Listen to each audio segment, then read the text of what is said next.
네, 안녕하십니까. 리차드 양양수입니다. 오늘이 7월 29일 목요일, 지금 현재 시각 5시 15분 접어들고 있습니다. 자, 일단 약간 좀 뭔가 변하긴 했죠. 분위기가 좀 개선된 듯 합니다. 자, 미국의 7월달 FOMC가 끝나고 난 다음 미국 증시도 자, 기술주들이 상당히 좋았고요.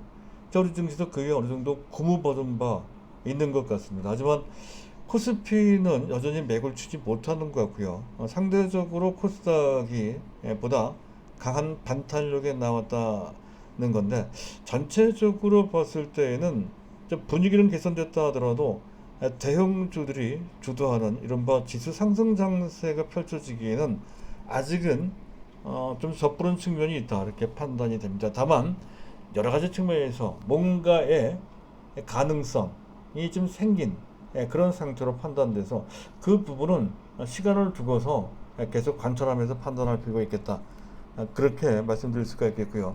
어쨌든 전반적으로 현재 상황은 지수를 봤을 때는 여전히 꾸역꾸역 장세, 일종한 박스권 내 횡보등락 내지 약간씩 올라가는 그런 장세가 될 것이다 하는 것과, 두 번째 판도 측면에서는 계속 말씀을 드리겠습니다만은 중소형주 위주의 현재 종목 장세라는 건데, 종목 장세도 두 가지 관점으로 나눠서 봐야 된다는 거죠. 한 가지는 대형주까지를 포함한 실적 장세, 어닝 시즌이니까 실적이 좋은 종목들이 부각된다라고 하는 그런 개념. 그리고 두 번째는 테마 장세가 중소형주 위주로 해서 펼쳐진다는 건데, 일단 실적으로 봤을 때는 우리 입장에서 봤을 때 어, 현재 대형주 쪽에 초점을 좀 맞춰줄 필요가 있다는 건데, 앞에서 말씀드렸듯이 지수가 탄력적으로 올라갈 때는 아니니까 제1선 대형주가 아닌 제2선 내지 제3선급에 있는 그런 대형주 쪽에 초점을 맞추자는 것이죠. 우리 종목은 아니지만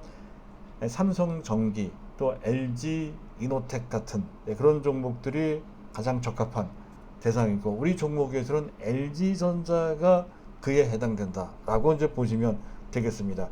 자, 그리고 테마로 봤을 땐 여러 가지 테마가 있을 수 있겠습니다만은 우리 입장에서 봤을 때는 여전히 강렬한 테마라고 볼 수 있는, 그렇게 봐야 되는 메타버스 테마 쪽입니다. 그리고 포트폴리오 구성 차원에서 상당 부분을 삼성전자류의 안정적이고 장기 정석 투자하는 그런 종목으로 구성되어 있다고 한다면, 일정 부분은 약간 공격적인 테마주 쪽에, 그것도 그 테마가 아주 강렬하고 의미 있는 테마를 했을 때는 어느 정도 할당할 필요가 있다는 것이죠.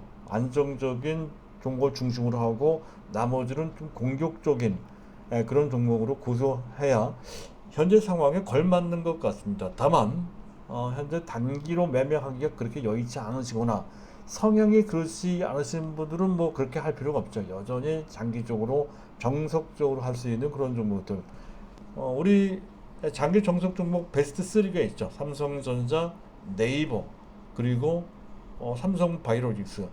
그들 세 종목 중 지금 당장이라도 매수할 종목은 삼성전자는 좀 늦게 사도 되고요. 지금은 네이버 및 그리고 삼성바이오로직스 전혀 늦지 않았다는 것이죠. 그 점은 먼저 말씀을 드리면서, 자, 그것을 바탕으로 해서 제가 오늘 준비한 내용은 일단, 자, 오늘 아침에 삼성전자의 확정 실적이 발표가 됐고, 장 마감 무렵에 LG전자의 확정 실적이 발표가 됐죠. 자, 우리 종목이니만큼 이들 내용을 살펴보지 않을 수가 없습니다. 그중 삼성전자는 그렇다 치고 LG전자가 조금 단기 중기적으로 좀 매력적입니다. 그래서 LG전자 얘기를 좀 할까 하고요. 자, 그리고 전반적으로 우리 종목들 한 10개, 뭐 15개 뭐 그 정도 되는데 간단하게 훑어보는 시간을 갖도록 하고, 자, 그리고 메타버스 관련주 알테나 사건 이후에 시청되고 있는데요. 하지만 맥스트라는 종목이 첫날 상한가 친 이후에 연속해서 두 번 더 상한가가 나오죠. 현재 이른바 따상상상 그런 식의 공모가 대 현재 4배까지 주가가 치솟아 올라가고 있습니다. 자, 그만큼 메타버스 테마가 아주 강렬하다는 거죠. 그것뿐만 아니라 그 수명이 아주 강하고 길고, 그리고 이슈가 상당히 다양하고 화려합니다. 상당히 좋은 기회가 계속 현재 제공된다는 거죠. 그래서 걱정할 필요가 없다는 것이고, 적당히 조정을 받았으니 움직일 때가 됐거든요. 그런 관점에서 메타버스 종목 중에서 새롭게 또는 재매수를 하거나 신규 매수 할 필요가 있는 종목 중 세 가지 종목을 압축해서 말씀을 드릴까 합니다. 그 중에 한 종목이 현재 자이언트 스텝이죠. 자이언트 스텝은 현재 위치가 좋은 것 같습니다. 그래서 갖고 계신 분들은 그대로 갖고 있고, 안 갖고 계시면 신규 매수도 가능한데, 그것뿐만 아니라 이왕이면 약간 종목이 산만해지더라도 약간 나눠서 살 종목들이 좀 있거든요. 네, 그런 종목들을 제시해 드릴까 합니다. 자, 오늘도 순서를 밟아서 이슈부터 점검을 해야 될 건데요. 일단 화면은 종합지수 화면을 올려놓고요. 자, 그리고 자료를 보도록 하겠습니다. 자, 7월달 FOMC가 끝났습니다. 미국 연준은 기조를 유지한다고 하죠. 금리 동결, 자산 매입. 그런데 완전 고용, 물가 등 상당한 진전이 있다는 그런 내용을 발표를 했습니다. 그 얘기는 조만간에 테이퍼링, 지금 월간 1,200억 달러어치씩 자산 매입을 하고 있습니다. 양적 완화를 한다는 거죠. 경기가 어느 정도 수준까지 회복되어 있는 상태이기에 지금 매입하는 것은 아무래도 좀 무리가 있을 수 있다라는 그런 판단입니다. 따라서 그 자산 매입 규모를 줄이거나 중단하는 이 테이퍼는 반드시 필요한데, 이 부분이 부담이 돼서 계속 이머징 마켓, 또 그것을 대표하는 삼성전자 같은 이런 종목에 외국인 매수가 안 들어오는 건데요. 근데 가능성이 생긴 것도 어차피 맞을 매였었거든요. 어차피 테이퍼링을 할 거라 하면 그것이 공표되고 뭐 그렇게 해서 그 부분이 앞뒤로 선반영되어 있다는 인식이 잡아 들어가면, 그러면 조금 낮을 소지가 있다. 그 판단돼서 이 부분은 오히려 긍정적이다. 그렇게 판단이 됩니다. 자, 그리고 미국의 빅텍, 애플, 마이크로소프트, 알파벳, 이들의 영업이익 또는 순이익 규모가 어마어마하네요. 이 3사의 순이익 합계 금액이 60조. 그중 현재 애플은 현재 23조 원, 하나로 따져서 24조 원 가까이 됩니다. 삼성전자의 2배죠. 어마어마한 그 좋은 실적을 내고 있고, 그런 실적은 현재 나스닥 랠리를 정당화시키고 있다는 거죠. 다만 이런 실적이 계속 유지된다는 보장은 없습니다. 그와 관련돼서 약간의 변수가 있을 수 있음을 감안해야 될 것 같은데, 삼성전자는 조금 다를 것 같아요. 삼성전자 실적이 발표가 됐죠. 확정 실적입니다. 근데 7월 초에 발표됐던 현재 그 뭡니까 추정 실적보다 하고 큰 차이가 나지 않습니다. 어쨌든 영업이익은 12조 5,667억, 작년 동기 대비 54.3%. 이 정도면 뭐 훌륭하죠. 그런 주가에는 뭐 전혀 반영이 안 돼 있고요. 자, 부분별로 실적도 발표가 됐죠. 반도체 부분이 6조 9,300억. 지난 분기 대비 거의 2배인데 예상보다는 조금 낮습니다. 예상은 7조가 넘어가 많게는 8조까지도 가능하다 이렇게 봤던 건데, 그 정도까지는 아니었고요. 다만 현재 디스플레이가 상당히 좋았고요. 아마도 아몰레드, AM, OLED 때문에 그런 것 같아요. 그리고 IM 부분, 이거는 스마트폰 부분인데 이 부분도 우려했던 것보다 좋았습니다. 지난 분기 4조 4천억보다는 약간 떨어지긴 했지만, 그러나 시장 2분기 예상치는 3조를 밑돌 수도 있다는 얘기가 나왔었던 건데 3조가 넘어갔어요.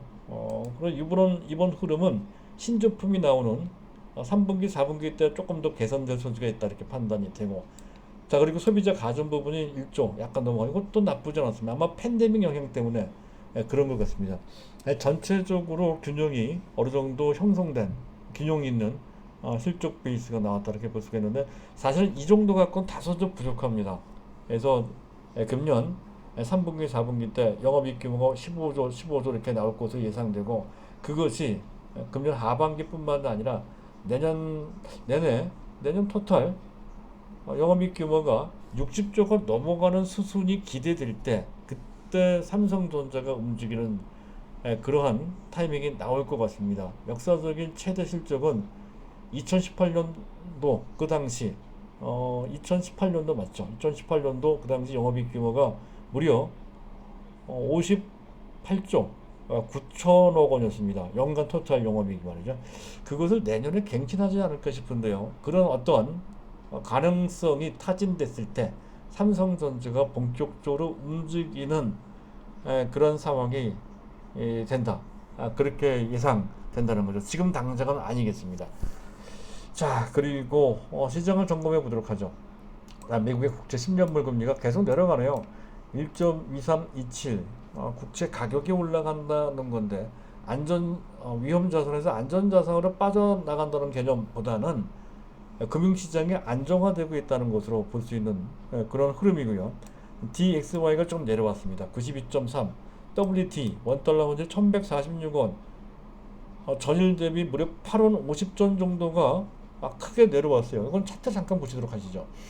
현재 보고 계시는 화면에 오른쪽 하단에 있는 차트가 원달러 일봉 차트인데 맨 오른쪽 끝에 박스가 있고 맨 끝에 있는 일봉을 보면 비교적 몸통 길이가 긴 장대 음봉이 떨어졌죠. 현재 떨어졌다는 얘기는 원달러 환율이 내려갔다 하는 것이고 달러 대비 원화 가치가 올라간 것이죠.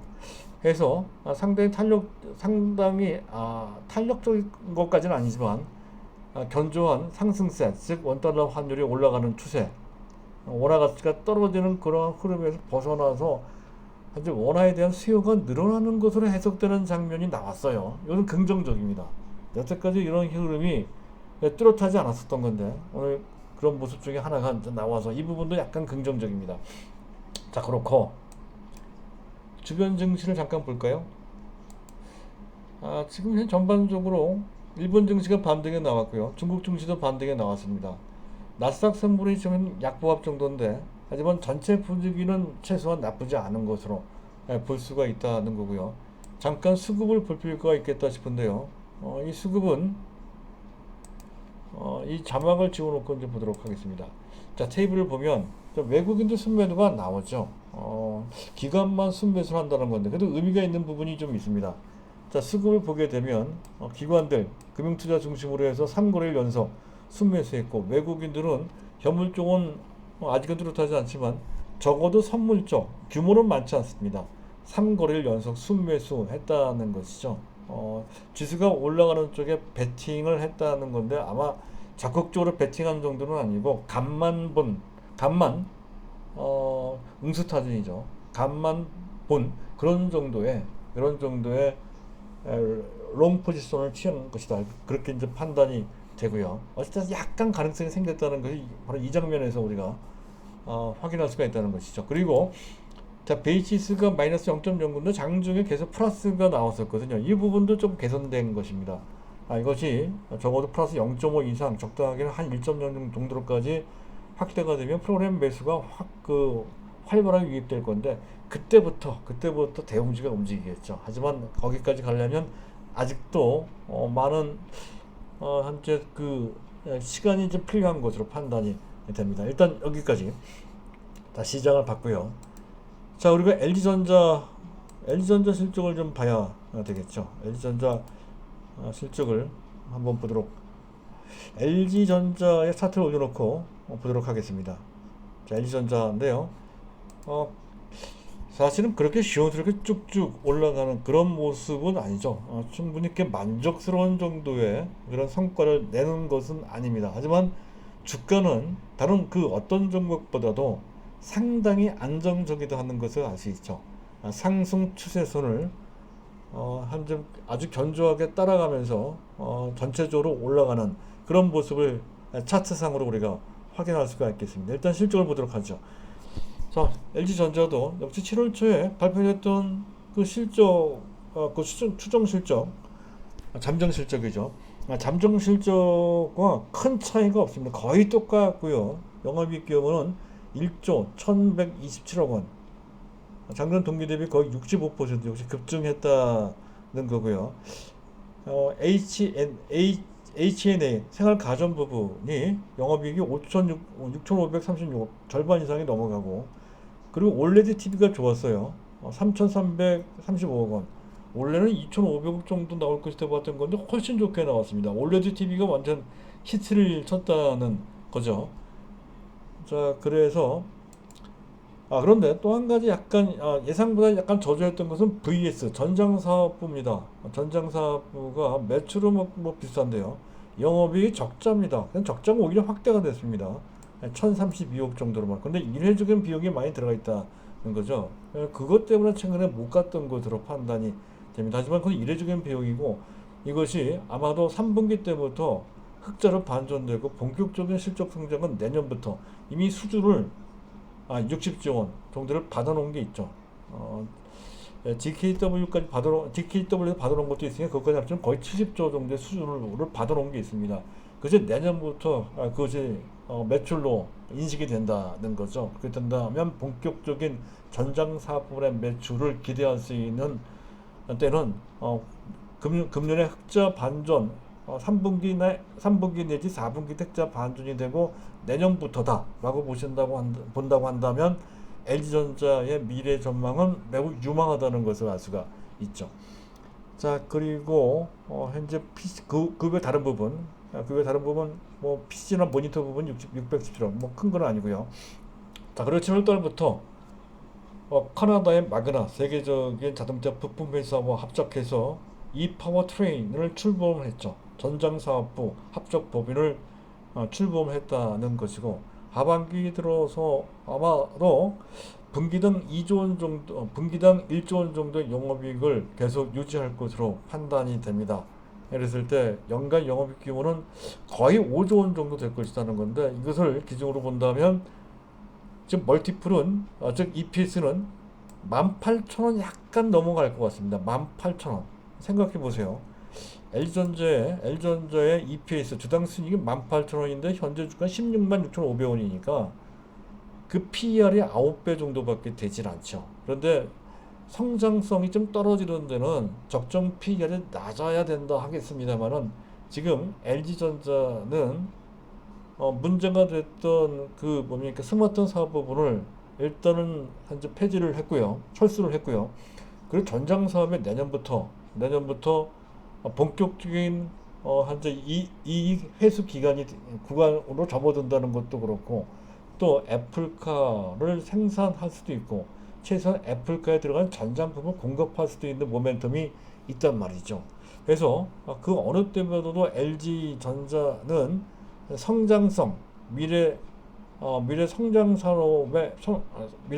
성장 산업에 장착되어 있는 상태이거든요. 그렇다고 한다면 종전의 기준으로 적용 PER을 10배 정도 곱해주면 안 된다는 거죠. 적어도 12배, 13배, 심지어 15배 이런 정도로 멀티플을 적용시킬 필요가 있게 된 상태거든요. 그렇다고 한다면 금년 실적 기준으로 봤을 때 18,000원 곱하기 15배 하면 계산상으로 27만 원인데 당장은 그렇게 기대하기는 좀 어려우니까 일단 LG전자 목표가를 20만 원 보고 1차 목표가죠. 그리고 내년 정도 돼서 24만 원, 25만 원 이런 식으로 단계적으로 보는 게 좋을 듯합니다. 그럴 만한 충분한 배경이 있다는 것에 대해서는 그 전부터 계속 말씀을 드렸습니다. 그래서 심지어는 만약에 애플카의 전장 부품 내지 심지어 애플카 본체까지 생산할 수 있는 그런 기회가 얻어진다면 자동차 업계, 즉 애플이 아이폰의 AP를 대만의 TSMC에다가 현재 그 생산을 위탁하고 있죠. 그런 것처럼 그 애플이 애플카를 LG전자한테 위탁을 하게 된다면 LG전자야말로 이 애플카, 즉 전기차나 또는 자율주행과 관련돼서 그쪽 부분에 TSMC가 된다는 거죠. 그런 개념으로 보시면 될 것 같습니다. 자, 그런 관점에서 봤을 때 LG전자는 일단 나쁘지 않은 것 같습니다. 좋다. 아주 현재 그 안심하고 자신 있게 매수할 수 있는 그런 종목이 된다. 또 더군다나 삼성전자는 시가총액 최상위 종목이니까 시장 전체 위험 때문에 부각되지 않는다 하더라도 LG전자는 그런 위험에서 상당히 자유롭습니다. 그런 관점에서도 상당히 유력한 대상이 된다. 그렇게 판단이 되고요. 자, 다음은 마지막으로 지금 메타버스 테마 종목을 잠깐 점검해 보도록 하죠. 종목 점검을 좀 하고요. 그리고 메타버스 테마까지 넘어가도록 하겠습니다. 기본적으로 장기 정석 종목은 뭐 삼성전자, 네이버, 삼성바이오로직스인데, 삼성전자 안 갖고 계신 분들은 뭐 매수해야 되겠지만 지금 당장 서둘러서 매수할 단계까지는 아닙니다. 지금 매수할 종목은 네이버, 안 갖고 있다면 네이버, 삼성바이오로직스 이 세 종목은 절대입니다. 그리고 기본 종목으로서 현재 파트별 기본 종목으로서 현재 가장 중요한 파트가 2차 전지 내지 전기차 이죠. 그것과 관련된 많은 종목들이 있습니다만 우리는 SKC가 아주 견조합니다. SKC 그리고 LG화학보다 지금 새로 매수한다면 SKC다 하는 거고, LG화학은 갖고 계신 것만 그대로 갖고 있는다 하는 정도로 보시면 된다는 거고요. 자, 실적주는 중기투자 관점에서 보고 있는데요. LG전자가 상당히 만만하다는 거죠. OCI도 있는데 어제 아주 좋은 실적이 나오는데도 불구하고 OCI가 오늘은 또 5% 넘게 급락을 했어요. 근데 제가 이것저것 살펴봐도 특별한 악재가 있었던 것 같지는 않습니다. 단지 실적 호재를 빌미 삼아서 일부 외국계 펀드, 아마 일부는 아니고 단일 펀드인 것 같습니다. 단일 펀드 쪽에서 빠져나가는 과정에서 나타난 주가 급락이다 이렇게 판단이 됩니다. 그 외에 다른 악재는 거의 보이지 않습니다. 다만 굳이 억지로 찾아본다면 기존의 주력 케미칼, 베이직 케미칼이라고 합니다. 해서 폴리실리콘 내지 TDI 같은 것이 이제 베이직 케미칼인데, 이쪽에 대한 영업이익 기여도가 상당히 높습니다. 거의 80% 가깝고 한데, 원래 주사업이 카본 블랙이나 또 피치 벤젠 같은 현재 그 케미칼이었거든요. 이쪽은 상당히 부진합니다. 근데 이 부분이 델타 변이 때문에 현재 약간 더 부진할 수 있다는 전망이 나오고 있거든요. 근데 이 부분이 치명적인 것은 전혀 아니거든요. 악재는 악재지만 큰 악재는 아닙니다. 그리고 단기 악재인데 이것 때문에 크게 내려갔다 이렇게 보기도 좀 어려운데, 어찌됐든 굳이 찾아보면 이런 정도의 악재가 있었다 하는 건데, 어찌됐든 오늘 약간 빠진 것은 실적이 어닝 서프라이즈 상당히 좋은 실적인데도 불구하고 이렇게 빠졌다는 것은 다소 의외입니다. 조금 지켜볼 필요가 있겠다 판단됩니다. 매수하실 분들은 타이밍을 놓쳐서 볼 필요가 있는 것이고, 갖고 계신 분들은 관망을 해야 될 것 같습니다. 자, 그리고 IT 중소형주들은 뭐 계속 현재 일부 종목을 압축을 했죠. 현재 갖고 있는 종목은 테스라 및 그리고 하나 마이크론 정도, 조금 더 본다면 원익 IPS 정도가 된다 이건데, 그런 정도의 물량이라면, 또 그런 정도의 종목이거나 물량이라면 그대로 보여. 이들 종목은 삼성전자가 움직이는 종목들이죠. 자, 그리고 이제 메타버스 테마주 마지막 주제인데요.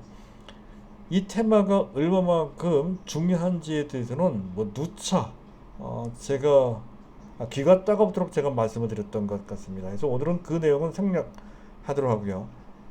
재매수하거나 신규 매수할 필요가 있는 대상으로서 한 3가지 종목 정도로 압축을 좀 해놨습니다. 일단 자이언트 스텝이 필요한 것 같습니다. 요새 다방면 또 수많은 기관 또는 기업에서 메타버스와 관련된 그런 그 프로젝트를 추진하고 있는데요. 그 중에서 중요한 것이 현재 아바타 형성 및 특히 버추얼 휴먼 또는 이미지 제너레이션이라고 합니다. 디지털 휴먼 이렇게 표현하기도 하고요. 아직은 뭐 공식적인 그런 단어로 이렇게 귀착되지는 않았습니다. 어쨌든 그런 개념, 그러니까 가상 세계 내에 실사된 어떤 그 인간 같은 또는 존재를 뜻한다라고 할 수 있겠습니다. 비근한 예로 신한 라이프 TV 광고가 나오죠. 거기에 나오는 모델 이름이 로지라고 하는 모델, 실존 인물이 아니죠. 가상세계의 실사 인물입니다. 사람과 똑같이 생긴 그런 인물, 그것을 버추얼 휴먼이라고 하는데, 그 기술력을 갖고 있는 업체가 자이언트 스텝입니다. 그래서 여기저기 용도로 많이 활용되고 있는 그런 기술, 원래는 이제 VFX 시각 특수 효과 기술을 갖고 있는 업체이고, 그것과 연관된 종목들이 꽤나 있죠. 어쨌든 자이언트 스텝이 유망하다 이렇게 보시면 될 것 같고요. 지금 현재 가격은 알테라 그 충격 때문에 주가가 많이 내려와 있는데, 오히려 그때가 기회인 것으로 판단이 됩니다. 원래는 조금 더 기다렸다가 주가를 봤을 때는 8만원 정도 언저리가 되겠다 싶은데요. 하지만 이 정도 가격도 나쁘지 않은 것 같습니다. 자, 그리고 이노뎁이라고 어제 말씀을 드렸었던 종목인데, 오늘 이노뎁 장중에 올라왔죠. 이거는 영상 데이터 솔루션 업체인데, 오늘 약간 뉴스가 좀 붙었습니다. 국토부하고 어떤 프로젝트를 수행한다는 건데, 마이크로소프트와 같이 협력한다고 하죠.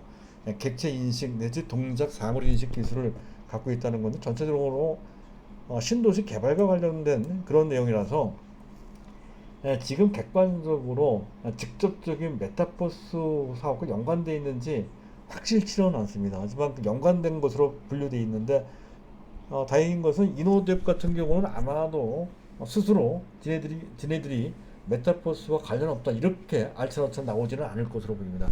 알체라가 특이한 것이지 일반적으로는 현재 어, 일반적인 경영주라고 한다면 주가가 올라가는 그 호재를 굳이 자기네에서 어, 그런 것을 발표하지는 않는다는 것이죠. 자, 그렇게 해서 이노뎁에 대해서는 뭐 그런 정도 나쁘지 않은 것 같습니다. 그리고 이지미디어 이 부분이 약간 재밌는데요. 메타버스 핵심 기술 원래는 이 업체가 작은 카메라 모듈을 만드는 그런 업체입니다. 그런데 메타버스 핵심 기술 광학 트래킹 이거는 아마 어떤 시각을 쫓아간다 트래킹은 쫓아간다는 뜻이죠. 아마 그 기능을 뜻하는 것 같습니다. 그리고 시선 분석 솔루션 기술을 확보했다는 거죠. 기술 이전을 받았다는 거고요. 그리고 XR은 확장 현실입니다. 확장 현실 사용자의 시선을 추격한다는 건 상당히 중요한 기술인 것 같습니다. 그 구형 기술을 갖고 있다는 거고요. 자, 그리고 기존 기술 원래 소형 카메라 모듈을 업체했다 보니까 3D 비행거리 측정 계측 장비 TOF 비행거리 TOF 계측 장비 기술력을 갖고 있다는 것 이것이 접목될 수 있다라는 그런 평가를 받고 있습니다. 그리고 제가 보는 거는 이겁니다. 중요시 생각하는 것은 지금 그 페이스북이 전 세계에서 가장 메타버스에 적극적으로 나서는 세계적인 업체가 페이스북입니다. 그 창업자가 적어보고 그 사람의 친누나가 영입됐죠. 그 사람이 NFT 대체 불가 토큰 전문가입니다. 메타버스는 대체 불가 토큰과 상당히 관련되어 있다는 거죠. 대체 불가 토큰은 현재 온라인상 현재 저장할 수 있는 파일로 되어 있는 모든 것에 대해서 소유권을 부여할 수 있고 거기에 가격을 책정해서 일련 번호를 통한 가격을 책정으로 해서 대체 불가능한 그러한 토큰이라는 뜻이죠. 그것을 부여할 수 있고 그것이 자산화되고 유동화될 수 있다는 그런 개념의 일종의 시스템으로 보시면 됩니다. 그것이 바로 NFT 기술이라고 하는 건데요. 그 전문가 영입이 됐습니다. 그것이 메타버스와 연결됐을 때 상당한 어떤 구조, 틀 이런 것들이 만들어진다는 거죠. 아직은 그와 관련된 어떤 구체적인 예가 잘 보이지는 않습니다. 하지만 그 가능성이 상당히 높다고 현재 분석되고 있거든요. 그래서 이 부분이 메타버스에 연결됐을 때 상당히 큰 어떤 그림을 그릴 것이다 하는 그런 관점에서 봤을 때 유망하다는 것이죠. 실제로도 그런 것이 가능할 것 같습니다. 예를 들어서 내가 갖고 있는 그림이나 글 내지 내가 갖고 있는 사인 이런 것도 자산화시킬 수 있고 그것을 유동화시킬 수가 있다. 현재 팔 수도 있고 내가 살 수도 있다 하는 거죠. 일반적으로 현실 세계에서 그게 불가능한데 메타버스 세계에서 그게 가능하다는 거죠. 이 부분이 굉장히 큰 시장 역할을 할 것으로 판단돼서 그래서 이 부분을 한번 봐야 될 것 같아요. 이지미디어. 이제 NFT와 관련된 사업을 현재 하겠다라고 공식화한 업체가 그렇게 거의 없는데 이 업체가 눈에 띕니다. 이지미디어. 근데 많이 하기는 나쁘고요. 부분적으로 내 종목의 일부분 편입해 놓는 정도로 보시면 됩니다. 제가 세 종목을 말씀드렸는데 적극적으로 적극적 이들 종목을 다 많이 담자는 얘기는 아니죠. 부분적으로 조금씩 담아 놓을 필요가 있다는 그런 관점으로 설명드리는 대상들이라고 할 수가 있겠습니다. 자, 오늘은 여기까지입니다. 감사합니다.